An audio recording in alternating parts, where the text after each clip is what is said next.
26 বছর বিদেশ কইরা আইসো এক ভদ্রলোক আমারে জড়ায় ধরে কাঁদছিল জোরে, কাইদা বলছিল, হুজুর আমি যখন আমার নিজ উপজেলার বাজারে আসছি, 26 বছর পরে একবারে চলে আসছিলাম দেশে,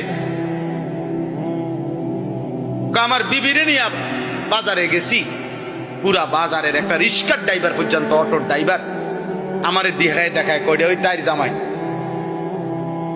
আমার বেডি এই পরিমাণ বাজারে বাজারে ঘুরছে, মানুষে এখন বেডির নামে আমারে চেনে, তাইর জামাই।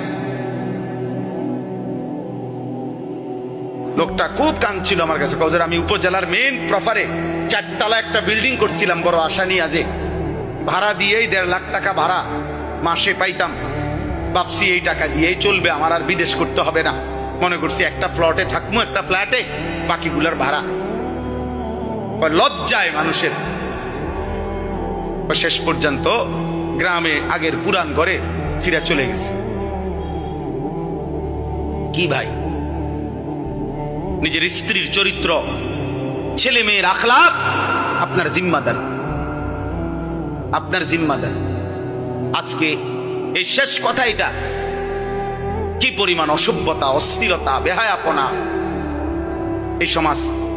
গতকালকের আগের দিন হুজুর পত্রিকা আসছে, শুধু শরীয়তপুর জেলায় 8 মাসে 28টি নৃশংস খুন হয়েছে।